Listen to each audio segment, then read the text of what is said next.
Ocean Pines is a vibrant residential community nestled on Maryland's eastern shore. With over 9 miles of waterfront property, amenities like an 18-hole championship golf course and a public yacht club, and a rich history dating back to 1968. Of course, if you live here, you probably know most of that. And if you don't, it's almost all apparent from your first visit. Each week on the Pines Cast, we work to bring out the ocean pines that might be less apparent. We celebrate the region, the amenities, and, most of all, the people who make and keep Ocean Pines a special place to live. Welcome to the Pines Cast, your source of news and insights about Ocean Pines and the official podcast of the Ocean Pines Association. Hi, I'm Tony Russo, and this week we are speaking with Matt Ruggiere, who is the, owner and operator of the Ruggiere Golf Academy. We'll talk to him about his golf career and how he decided to get this academy started in Ocean Pines, growing up playing golf in Ocean Pines. So we did this interview back in the early fall and then got stacked up with a couple of other stories that we had to run first, or that we chose to run first.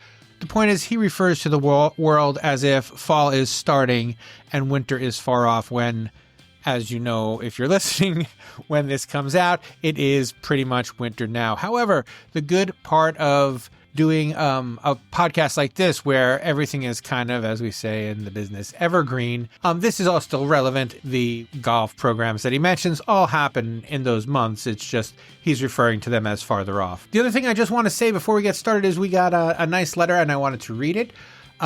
It was from Heidi A. McNeely, CRNP. She's a psychiatric mental health nurse practitioner, and she sent us this note. I got her permission to use her name and to read it, and so I will.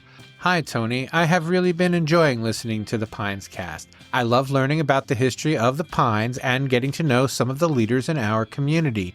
You have an amazing executive producer. Thanks to both of you for your great work. I am very interested in learning how the Ocean Pines neighborhoods and streets got their names. I grew up in Columbia, Maryland, where the neighborhoods are all named after authors and the streets named after their works. My family lived in Faulkner Ridge, named for William Faulkner, on August Light, named after his work, A Light in August. So I've always been intrigued by this. Happy holidays to you and Josh. Very best, Heidi. If you know if there was a plan, or if you know any stories about any of the streets in Ocean Pines, please email me at the email address bytonyrusso@gmail.com. That is bytonyrusso@gmail.com. If you would prefer to message me on social media, I'm by Tony Russo on all the social medias that I use, which aren't many. but you can catch me there on Facebook and on Instagram. And all right, so now let's get to Matt. This is a great talk. I'm sorry I kept you so long, but I think it was worth it. Let's get to Matt. Here we go.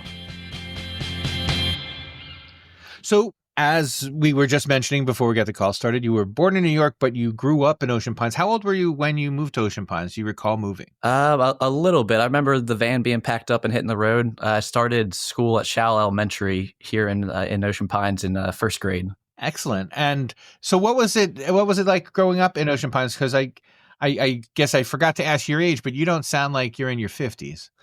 I'm not. No, I'm 28. I loved growing up in Ocean Pines. It was awesome. A lot of days at the beach, a lot of days at the golf course. I rode my bike all over the town with a lot of my friends. I think I still know all the trails and like every side street in the South Gate because we spent every day on bikes riding all around. So yeah, I loved growing up in Ocean Pines. Loved growing up near the beach.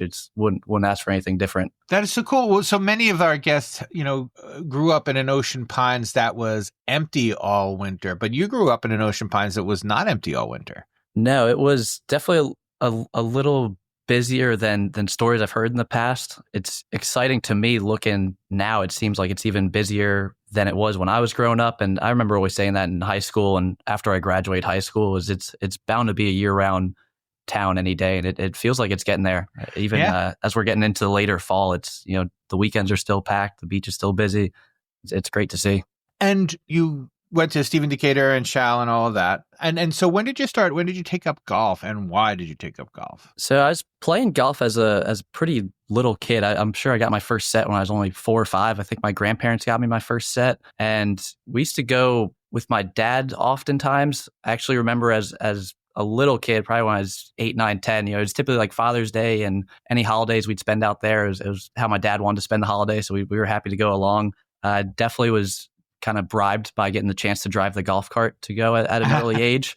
But I'd say middle school is where I really got hooked on golf. I kind of took it upon myself to get over to the course and practice. Days after school, I was happy to be over there. And I really feel like I lived, slept, and breathed it at that point. So probably around 7th, 8th grade is where I really got hooked on it. And lucky for me, I had a pretty good understanding of the game and a decent swing at the time because I grew up playing at even earlier ages, and my dad did put me in programs with Bob Beckelman and a couple other junior programs around here. So yeah, by the time I was really hooked on it, it was great because I had a decent understanding and a swing to kind of work with already. I love the bribery aspect of it. I think that's important. I don't want to get too soapboxy here, but I think, a lot of times we ask kids to do things for their own good, which is a dumb way to convince anybody to do anything. So I have my own children, and people used to ask me, I have 4 girls. How do you get your girls to watch sports with you when they're so young? I'm like, snacks. Exactly. Yeah, we do the same for. Yeah, I see the same for some of the little kids on the course. They bring like a lunchbox out, and we're only out there for an hour, and they have snacks to feed them for the whole day. So yeah, parents they know the right way to incentivize. Yeah, that's that. Only because just the beauty of the game doesn't really appeal when you're 6 or 7. It's like, well, I get to go outside, I get to see my friends, I get to have snacks, and I also do this thing, and that is a good way to get. I get to drive the cart. That is an awesome way to get a kid into golf. Absolutely, might be bending the rules a little bit, but yeah, it does the trick. And so, once you were in middle school, you were taking classes or just instruction from. Was there a youth program when you were a kid, and what was that like? There was some youth programs there. I remember going after school and doing a couple weeknights with Bob, and Pro Matt was another one of the coaches that was there. Yeah, we would do a couple things like after school, but by the time I got in middle school, it was mostly private instruction that I was doing, and that was probably biweekly or maybe every other couple of weeks, and then my coach would give me a few things to work on until I saw him for the next lesson. And that is there in Ocean Pines, or were you at other golf courses? Yes. Yeah, that was at Ocean Pines. Yeah. So the programs I did as a kid were, when I was really little, they were on the backside of the range, whereas I teach now, it's kind of the space I'm out of now. And then Bob went over he had a driving range on 589 for a little while, and I was doing some programs over there as well. And then yeah, but like I said, by the time middle school came around, I was mostly just at Ocean Pines, and that was a lot of playing by myself or playing with a couple of the members there, some of my dad's friends. And so you've also seen the golf course go through so many changes, because it was tumultuous at the turn of the century, right? In 2000 I guess you were too little in 2005 and 2006, but even I guess as late as 2008, they were redoing the golf course, right? Yes. Yeah. It's something Josh and I were actually just talking about it. So I worked there as early as 14. So I worked for a couple of the different management companies that came through. I saw the range renovation going on. I saw the new greens put in, which was a really cool side of the industry to see. I remember going out there after work and seeing, it just looked like big craters basically where the greens were, and seeing that whole process was really exciting. Seeing the architects come in there and laser out the greens to get them basically exactly how they were before they cut them out. And then even just seeing kind of the turf side of the industry as the greens started to come back, and how, the greens were really firm for a while because the roots didn't hold. They weren't deep enough to hold the ball coming onto the green. So I remember learning a lot about the game and kind of just a different side of the game from working there and being there as a kid when those changes were going on. Yeah, and I think that's probably an underappreciated side of golf, knowing how the ground feels from point to point to help you make your decisions about how to play the course. It is, absolutely. And it's a really exciting part of the game, and it's an area, it's not necessarily one you can train too much. It's got to come just from the experience out there. On kind of a basic example, a rainy day after, if it rained all night, the green's going to be pretty soaked. The course is going to be pretty wet. It's going to play a little bit longer. The greens are going to be much more receptive coming in there. So you can kind of attack pins a little bit more. And then, if we get a little dry spell coming through here, even a couple months ago in the spring, I've never seen Ocean Pines as firm as it was. It was like playing golf over in Scotland or Ireland. The ball was bouncing everywhere, and it's just, the course plays totally different on a day like that. So it is a very different side of the industry, and it's definitely an area where you can shave a few strokes off your score if you kind of know what to expect and know how to adjust accordingly. That's great. So you're like praying for drought, or praying for consistent weather, I guess, for a couple of weeks. A couple of weeks of consistent weather can be a very helpful thing. It definitely can be helpful, and it's definitely rare to come by on our shore here. And so, when did you decide that this was something that you like really, really wanted to do? Was it when you were 14? When did you wake up and discover that you were a golf pro? Probably around that age. I think working at the golf course and seeing, I don't know, kind of all the different positions, just having like the team aspect of working, with the pro shop, with the restaurant. I knew that's where I wanted to be in one way, shape, or form.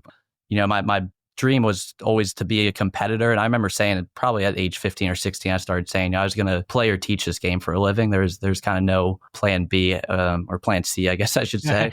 But yeah, I knew pretty early once I started working there that I wanted to be at the golf course, 24/7, one way, shape, or form. And I was lucky. I had a lot of good mentors from the time I started working there. Even when I was a freshman in high school there, a couple of the seniors were on the team. They were light years ahead of me skill wise, and they kind of took me under and showed me how they practice, let me play with them. And, it was pretty cool then looking back. They had no reason to kind of give me that attention necessarily.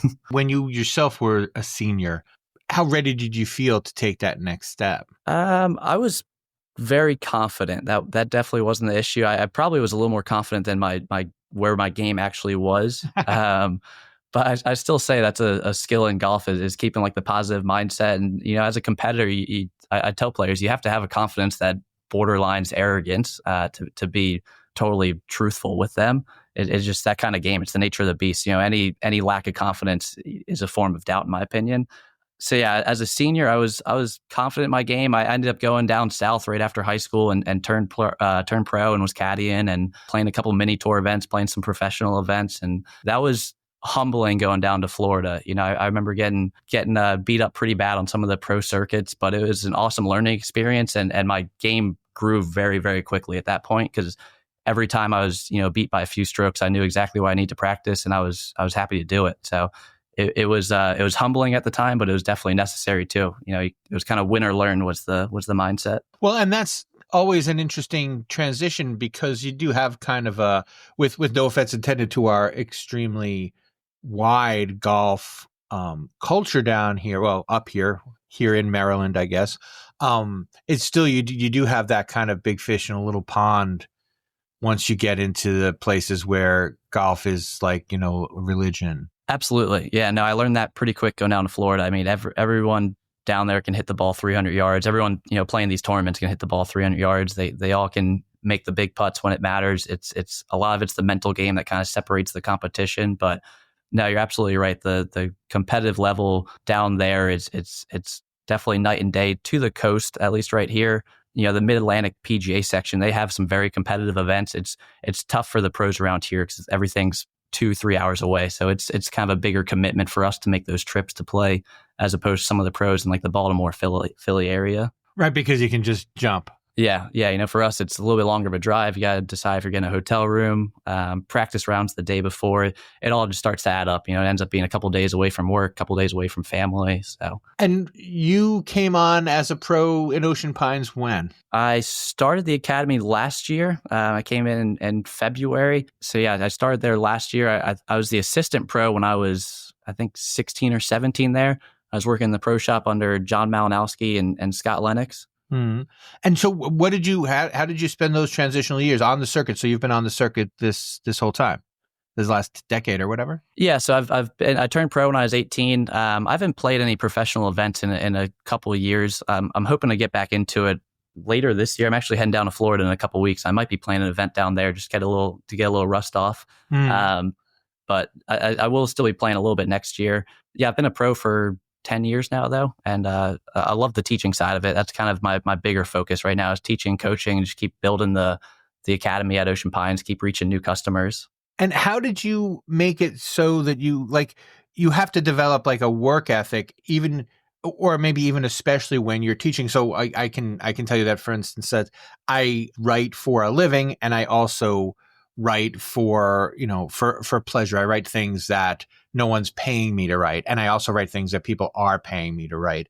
And finding the time to write what I'm not being paid for is a lot harder than finding the time to write what I am being paid for.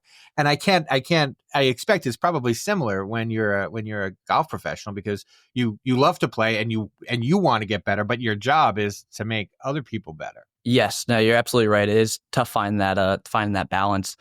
Lucky for me, I was telling my wife the other day, I feel like I do get my golf fix in a sense working with other players, especially with some of the more competitive players or that that have a pretty strong game.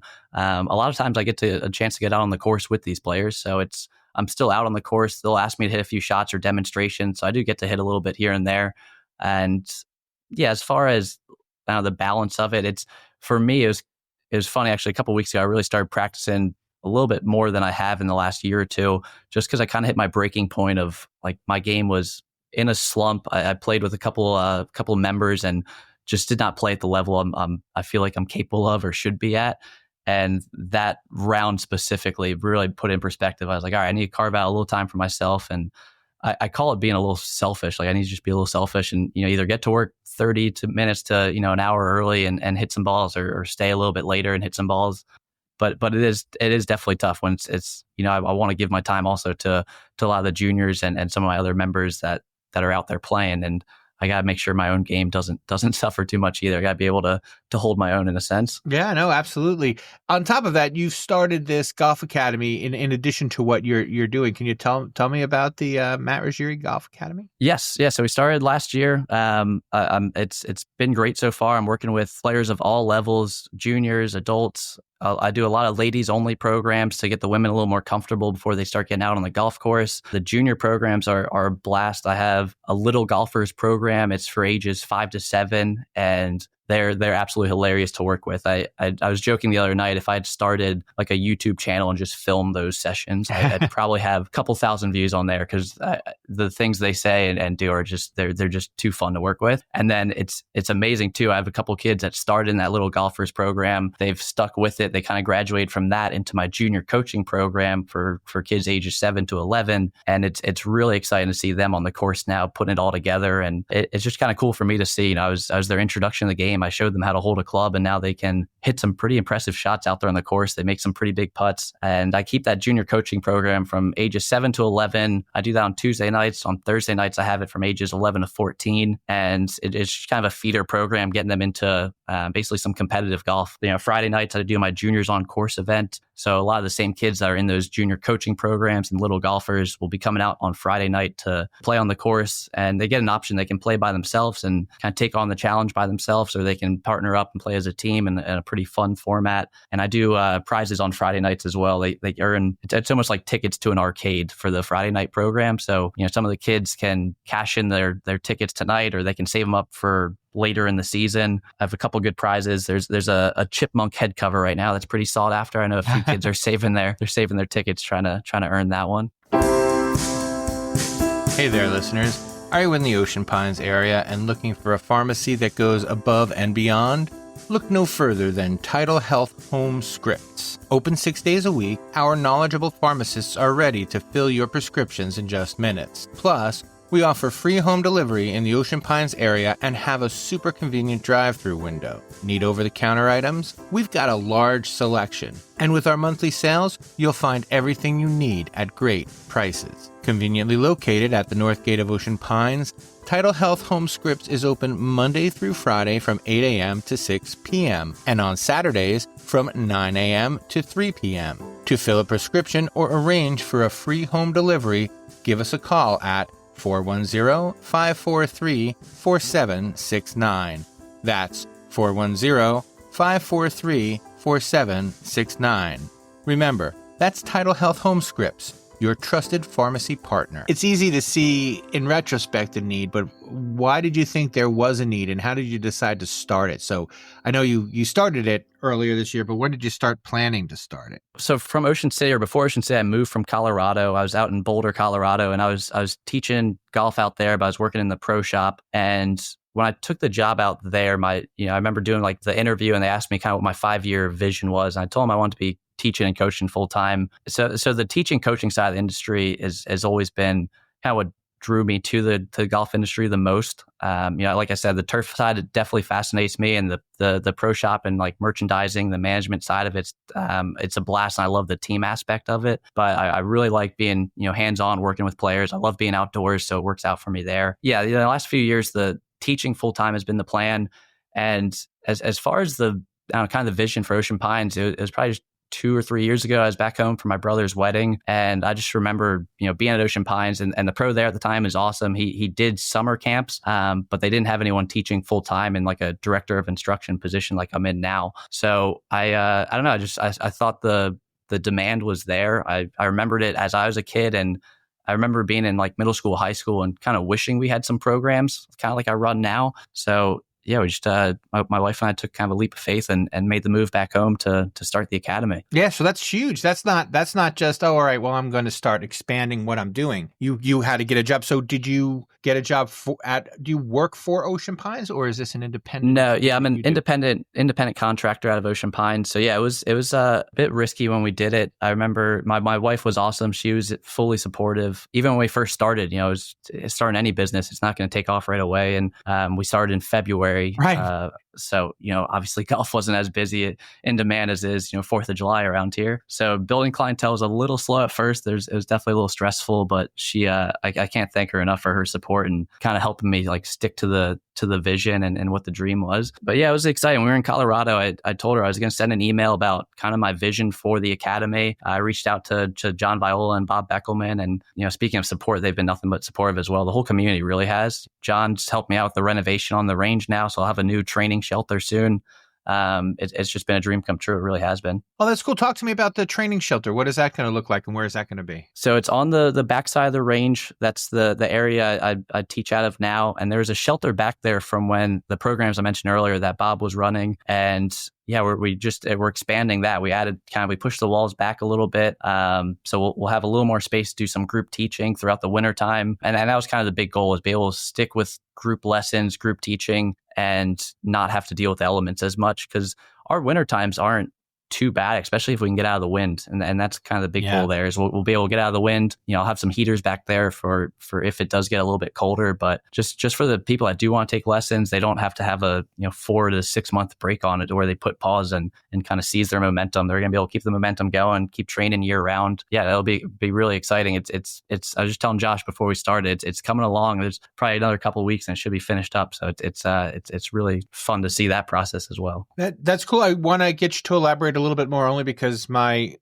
picture isn't what it could be. So is this a place where you're sheltered from the wind? Is it like 3-sided, but you can still hit out, or is it completely sided and you don't hit real golf balls? Yes. Yeah. So it's 3-sided. It's facing east, which works out well. Most of our wind in the wintertime or in the off season's out of the west. So yeah, it's facing east. It is covered on top. So, no rain or anything would get us either. And then we have a couple like closets and kind of storage space back there. And then in my office right now, they're finishing up. I'm trying to see what the space is going to look like. We might have a launch monitor in there, similar to what's in the pro shop right now. I might have more of like a putting specific kind of setup. So I'll keep you updated on that next time we chat. That's fine. And do you do lessons in addition to the group lessons? Like, how do you plan out which courses are going to be when? And because you also teach adults, you don't just teach children. Correct? Yes. Yeah. I teach adults. I do clinics and group lessons for them as well. So for the group lessons, I encourage a lot of players to do group lessons, just because in the past, golf instruction has kind of gotten away from how golf is realistically played. And kind of a couple examples. I mean, when we're on the range, it's a flat surface. We're not really dealing with any slopes. And when we're on the course, almost every shot has some deal of slope, ball above or below your feet. And then in that sense too, on any busy day, you're not going to be playing by yourself. And I think the coaching side of it should kind of be similar. If you're maybe working on a specific key, or if you're a top-notch player, you need a lot of one-on-one time to make that change. But I think for, the lesson I had yesterday is 3 ladies that play at Ocean Pines regularly. They take lessons regularly, and it's great. They can kind of encourage each other when they're on the course. And I don't think they try to put like my hat on and teach each other while they're out there, but they're able to go over like a couple of reminders that each of them might have pulled from our last lesson to kind of help each other get back on track out there on the course. So yeah, I think the group lesson is great because it's, now you're learning in an environment of 3 or 4 players, just like how you're going to be playing on the course. So it's one less thing to be surprised by when you get on the course and you are playing with players. If that's the only atmosphere you're used to is learning and playing and practicing with players around, then it's less of a transition as you get out there. And I would imagine that the way you have it set up is that everyone's within a vague skill set. I mean, there's always going to be someone that's much better than the person who's not the best, but it's nobody's getting embarrassed out there by their cohort. No, not by any means. So yeah, I do. I try to keep the skill levels pretty similar, like experience level. So the program I run in the spring and summer, it's Get Golf Ready. It's a PGA event that I've just kind of stole the format from. They teach at a lot of different academies and courses around the country. But yeah, Get Golf Ready. It's 5 sessions, and we start with putting and chipping on the first one. We build that into like irons and kind of half swings and wedge shots on the second lesson, and just slowly work our way till a full swing. And then the 5th lesson, we're actually on the course a little bit, playing a hole, talking a little bit about the etiquette, talking about rules.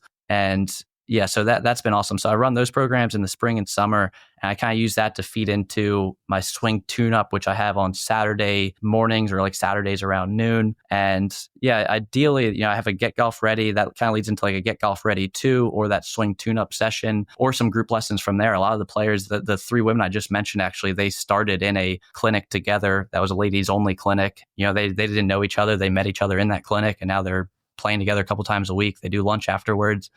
Which was really exciting to see. That is awesome. And as far as when people are ready to move out, is that something that you say to them when like, do I have to know that I need to move to a one-on-one situation that I've reached that level, or is that something you'll say to someone like, okay, you go ahead, Padawan or whatever, we don't need you at the group courses anymore. It's time for you to kind of push them out of the nest. Level. Yeah. There's times that, I'll pull someone aside on my Saturday clinics, especially, and I'll tell them like, hey, these couple keys we're working on, I think it would go a long way if you came out for a 30-minute lesson or 60-minute lesson, however long I think they would need. Because in the group session, it depends on which clinic too. My Saturday clinic, it's 8 people. My clinics coming up for the fall are only 4. So with the session of 8, I can't give all my attention to one person. I got to kind of move down the line, even if they are still struggling or haven't quite grasped what I was trying to teach them. And that's when I'll pull them aside and be honest and be like, hey, I think 30 minutes or an hour would really help you ingrain these keys and kind of get it to stick. And then we can also get like a couple drills to really get it clicking for them. And the sessions coming up in the fall that are ladies only, where it's groups of 4, that's a really fun atmosphere because it's it is a group setting, but with only 4 of us there, I can do a lot of one-on-one time. I'll actually get my iPad out for those and do a little video work. My launch monitor, I can set up and show them a couple of different like data parameters about what the golf club or what the ball is doing and kind of why that is happening. So yeah, we just get a little more in depth with the lesson, the smaller the group setting is. But still a chance for a lot of one-on-one time, even in that 4-person group lesson or group setting. And you expect to still continue to be able to do this year round with the shelter, but do the courses change? You were mentioning as the year goes on, you do different things based on what you think the weather's going to be, what you think the demand's going to be, a bit of both? Yeah, so I have a pretty good plan for like my lesson agenda, for the sessions coming up. It's 6 weeks. I have it kind of mapped out on my website of what they can expect on each week. But say, week 2, or we're talking irons and full swing, if they come out and it's 30 mile an hour, like gusting winds, but a sunny day. If it's a day, it's very windy, but we wouldn't cancel because of rain or something. We'll kind of change the agenda that day a little bit. And we'll spend more time like covering what to expect in the wind, how to play the wind, how to read it at Ocean Pines is kind of a totally different story because it's such a tree lined and tight course. It's not very evident which way it's coming from. So that might be like a very wind specific day. And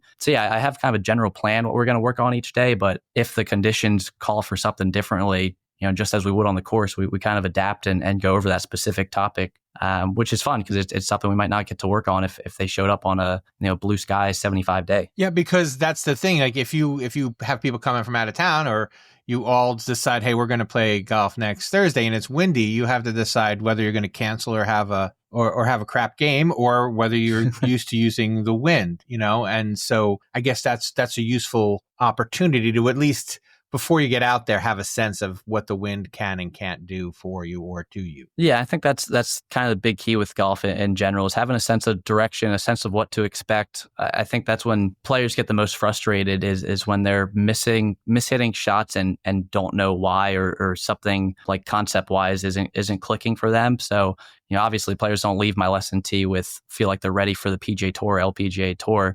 But when they do leave, they have an understanding of their swing. They know what to expect, and they know how to practice. And I think knowing how to practice and knowing, basically that little bit of hope for them is huge, because they know where to direct their attention. So like, they have the work ethic to go out there and hit balls for an hour. But if you're trying something new every 5 minutes for the hour, you're kind of just digging your hole deeper, where if you go out there for an hour and after one or two bad shots, you can kind of look at the notes I sent you from our lesson and kind of get the momentum back from the lesson. Then it helps you just direct your practice time. And I always say that your return on investment, your ROI in terms of like your practice time, you want to get the most out of it. If you're going out there working on your practice or working on your putting for 30 minutes, you can do a couple drills and really get the most out of that 30 minutes, as opposed to just going and putting to a hole for 30 minutes. You, I'm sorry, just because we're kind of come up against it a little bit. You had mentioned your website, and I didn't take the opportunity to ask you, so I'll take it now. What is your web address? It's ruggieregolf.com. So RUGGIERE golf.com. And on there, I tried to break it down pretty straightforward. I've had some compliments that's pretty easy to use. It's pretty user friendly. If you go on there, there is actually, first thing when you go on there, if you go on the bottom of the homepage, there's my Golf Tip Tuesday and my newsletter you can sign up for. And on there is where I send out any new programs coming on for the junior stuff, or the adult golf programs coming up for the winter season. I'll have a couple like lesson packages and holiday packages on there over the next few weeks. But yeah, after the homepage, I have adult and junior golf programs on there. That lays out all the clinics and group information. I have a private lesson tabs on there, which has kind of a couple links to schedule with myself. There's Coach Frank's, he's a golf instructor at the academy as well. His contact information is on there. There's a gift cards tab on there. So if you have anyone coming up with a birthday, anniversary, anything like that, and you want to do a couple lessons for them or give them a gift card they could apply towards the group sessions, there's that option as well. Very cool. And that kind of brings us up to the end of it. Although I do want to ask, is there something that I should have asked and didn't, or something you thought you'd have the opportunity to say, but I didn't provide it? No, I appreciate you having me on. This was fun. I love getting a chance to talk golf and talk about the academy. I'm very, very passionate about both of them. Excellent. Well, thank you so much for your time. I appreciate it. Thanks again. The Pines Cast is an Ocean Pines Association production. It was written and edited by me, Tony Russo. Executive producer, Josh Davis, who got the nicest shout out in that letter earlier in the show, and I think that was well deserved. I don't think anybody understands what a producer does or how complex a job it can be. He's essentially responsible for, first, making sure we have good guests, second, making sure that they have a good and convenient time to record, and third, making sure that anything that I say that is offensive gets cut out before you get to hear it. All right, that part is just 80% joke. As always, please subscribe where you are listening now, or follow if you are on Apple. If you're one of the kinds of people who likes to listen to YouTube, we have a YouTube channel. And on that YouTube channel, you can listen to the show if that's your bag. If you have anything to say about the show or about the host, you can say it to me, Tony Russo, at my email address, bytonyrusso@gmail.com. That is BYTONYRUSSO @gmail.com. I've had some people find me on Instagram, which is by Tony Russo, and same thing on Facebook. This is also one of our next, I think it's the next to last show before the end of the year. So if you have any suggestions for things you'd like to hear in 2025, please email me, tell me what you want to hear, or you can email Josh via the Ocean Pines website and tell him what you want to hear. We're happy to have all of you people. We've had lots of people reach out, but just no one has reached out with a question before. So, and thank you to Heidi for our question, and we will see you next time on the Pines Cast.